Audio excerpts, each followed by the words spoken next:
you can't get jobs anywhere, unless apart from the Ukrainian military. Yeah. They're not, we went there. they're not choosy about who they hire. They'll take anyone. They don't care what you've trained you could teach a cat to goose step. They'll take you. I'm just saying, everyone's raging that they're using Nazi battalions and stuff like that. But I mean, who better to fight against an invading force that wants to take over your country? I'm just saying, it's a lot of similar talking points. Yeah. But also, the Nazis have a bad track record against shit tons of Russians, right? That's true. That is true. And winter is approaching. It's gonna, yeah, definitely. The answer is Afghanistan. You want Afghanis because they're better at shit tons of Russians invading them. That's true. Not in the snow. You got to get them to Afghanistan. Yeah, not in the snow. I think if you put those Afghanis in the Donbass region or whatever it is, the Donbass region or whatever, they wouldn't fare so well. No, because they're not from there. Like, they were good in Afghanistan because they knew all the fucking caves. Like, I don't know. That's my imagination, right? And that's what I guess everybody teaches. But I picture a scenario where, like, I don't know, they know the cave system, like the little valleys between. Remember when Leonidas had that, like, oh yeah, only that goat herder and the guy had us pissed off knows the secret way around us. Yeah, I think there's probably a lot of that, right? Like, oh yeah, we know the secret paths around that our goats travel, like, but the U.S. military doesn't. So we just go through there when we want to, like, move Osama here and there, or do whatever we want. Like, I'm sure that was a huge waste of money. How much was that one? They always talk about how Iraq was $1 trillion, right? What was Afghanistan? Oh no, I think it was close to two or 3 trillion. Like Afghanistan was, Afghanistan was. We could have definitely. They could have put us on Mars, like in houses that, like normal, like big Earth houses for $3 trillion. They would have went so far down the list of people they could afford to send to Mars. We would be going. Like, we'd have the option. We could say yes or no. You know what? Let's pass it to someone elderly. I'll take my ticket next year because let Nana go to Mars. We can do it anytime. Yeah, but 2.3 trillion. That would be amazing if we put that into something useful. Trillion. That's what they're admitting something to. Useful, Woody. Not even anything other than what we put it into. Yeah, we could have built roads we don't need. Yeah. If we have roads, cross them everywhere like it's Civ 5. Like Woody playing Civilization. Now we can fast travel. Those schools aren't going to drone strike themselves, man. Yeah. Pay your taxes. It's so. I mean, I know it snows there, but it's a different region, right? It's a different geography. It's not mountains and valleys, and it doesn't look that cold there. It's forest and fields. Yeah, it's the cold's not the problem. I don't think. I think it might be. It's not terrain. Yeah. Well, the difference between Afghanistan and Ukraine. I'm just saying the terrain is night and day.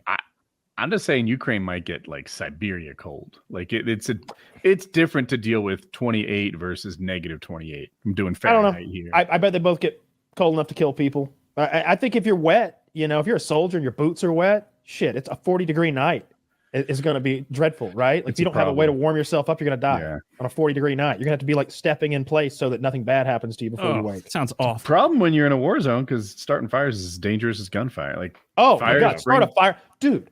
We've given the Ukrainians some cool stuff, or they just came up with some money to buy some cool stuff. Because I keep seeing them with thermal optics, and at first I thought those drones that dropped the mortar shells were jerry rigged, but they have like a 3D printed system now. They hook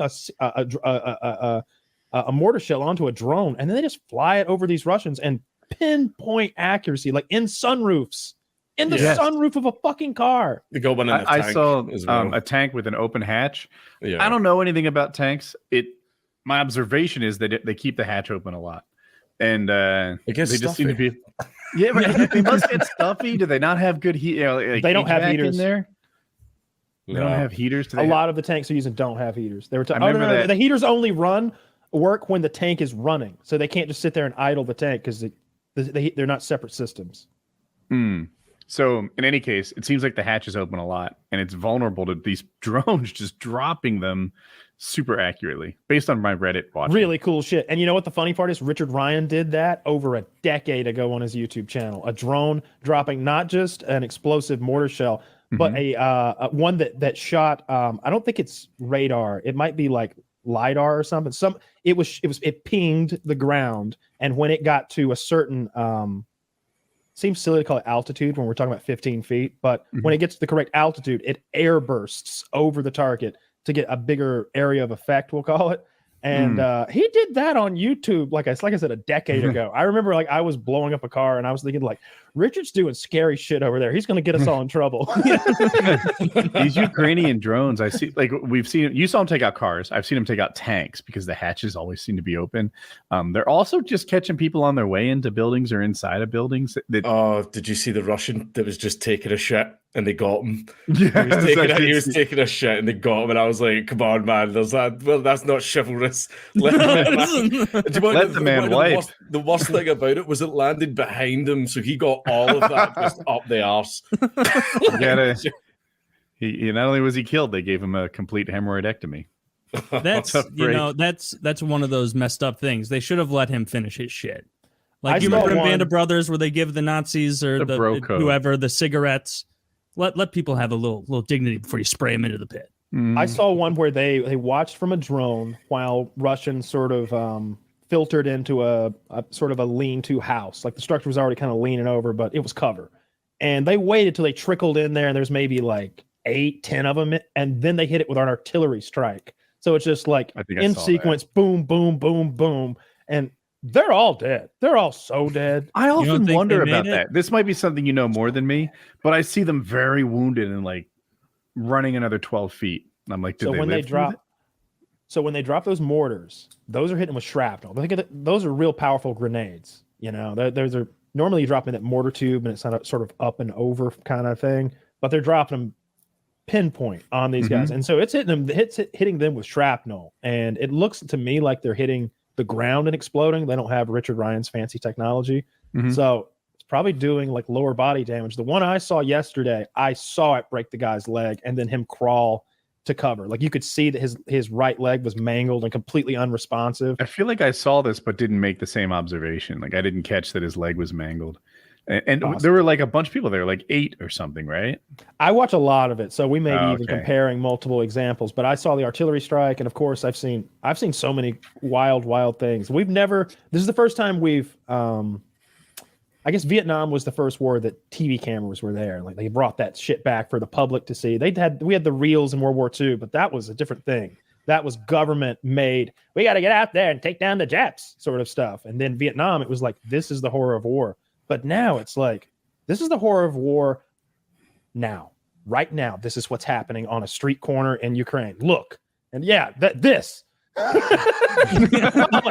humanity. The thing is, it's unfiltered as well, because even with the footage that was brought back for Vietnam, this was like media companies and the government deciding what could and couldn't be shown. So you were getting like a very like edited down version to get across the point that people wanted. Now it's just a completely raw .mg3 file straight from Boris's phone. I only partially agree. I think there is some unfiltered, and that's true. I also think I'm watching a lot of Ukrainian propaganda. The general message is, we can do this. We can win this thing with our pinpoint mortars. And look at it. We're barely even at risk here. We're just picking off Russians' equipment and personnel one by one with our drones as we drop them over, and we'll just keep this up. Have you seen the death toll?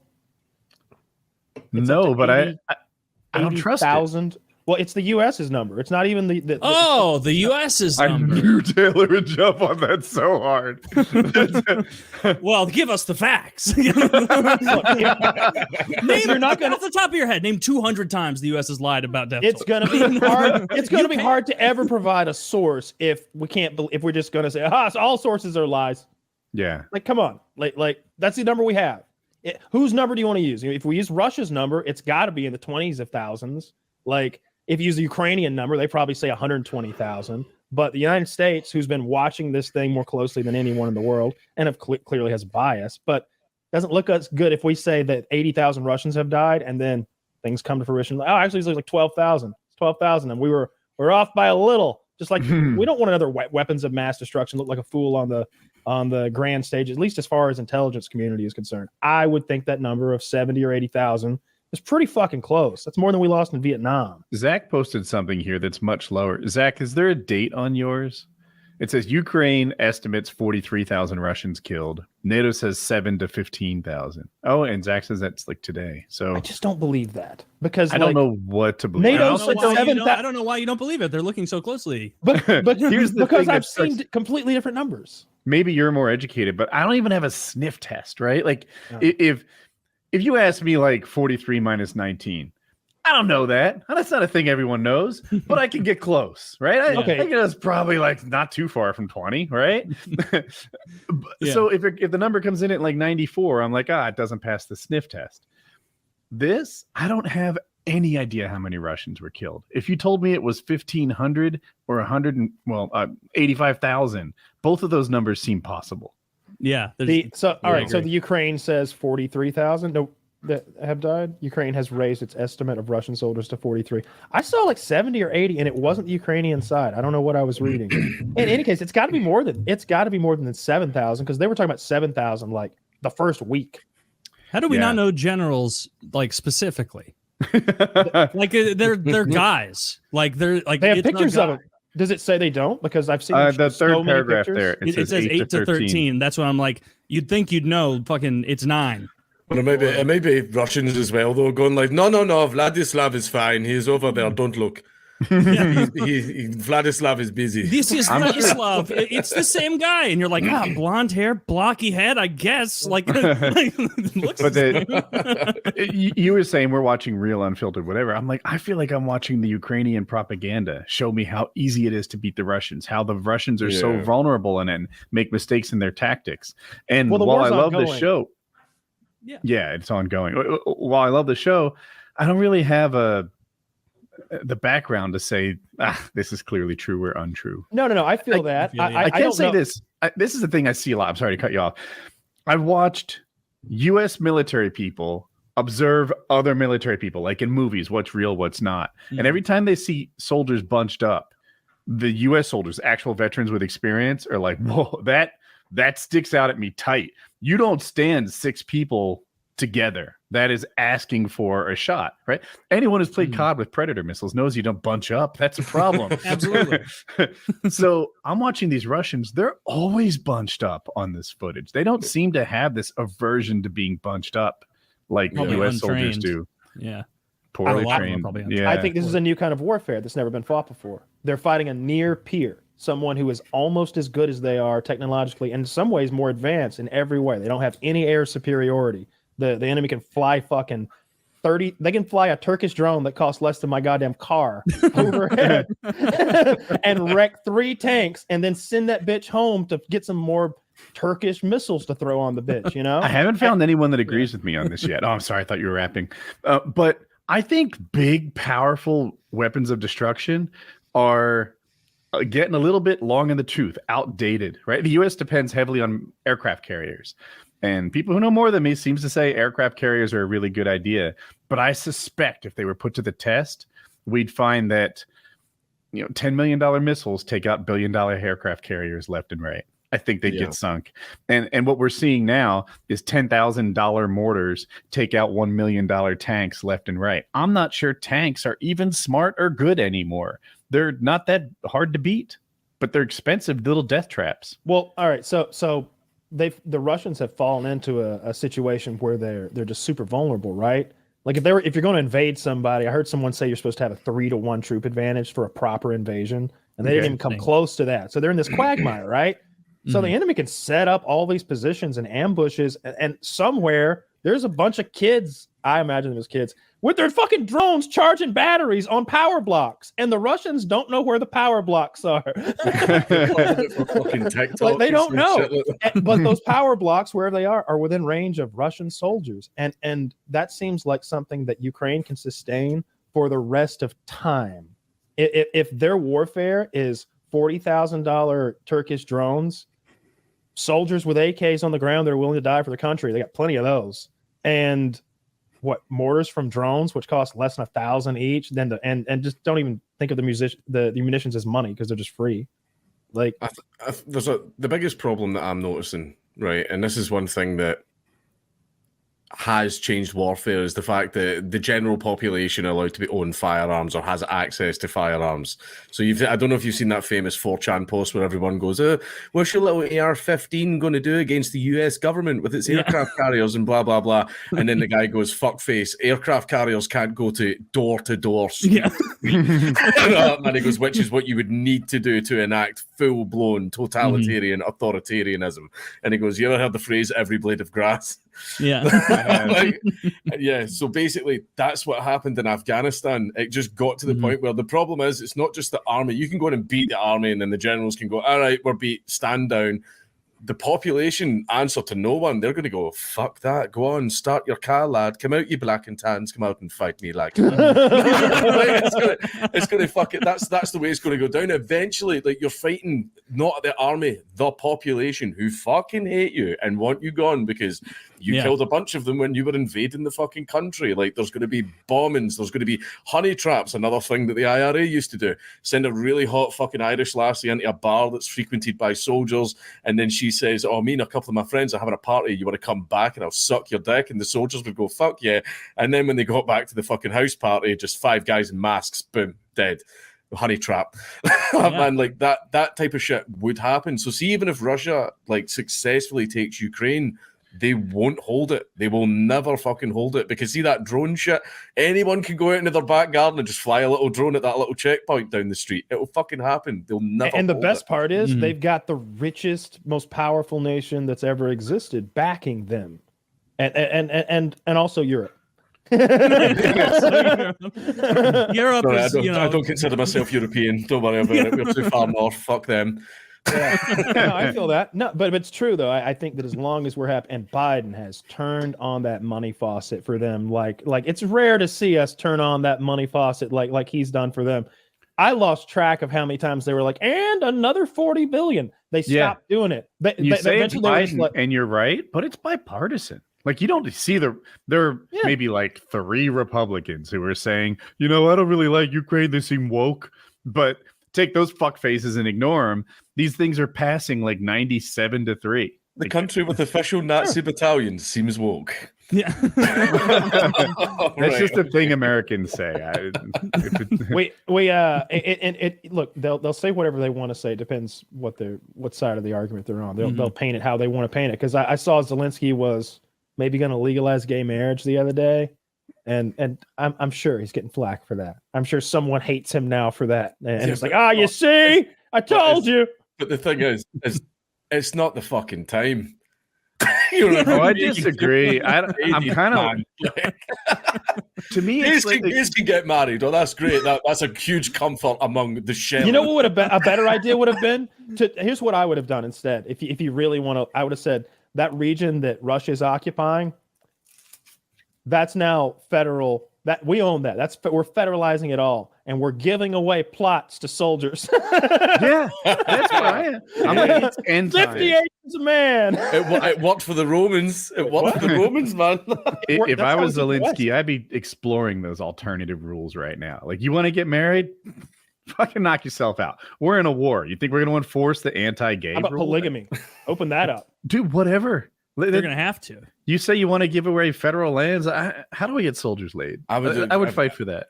Do you need any Russian impersonators to kind of fire the troops up and then go back to a hotel? You need that kind of guy? A smart woman would marry 10 Ukrainian soldiers right before they go to the front. Oh, I'm just saying, she'll never have to work again. She'll be rich. True. Yeah, it doesn't seem like it's going to end anytime soon. No, it won't. I don't remember what I said. I think I wanted to take bets and nobody wanted to, but at least another year. Like, at least another year. We're rocking and rolling here. Look, the U.S. has no interest in stopping this thing.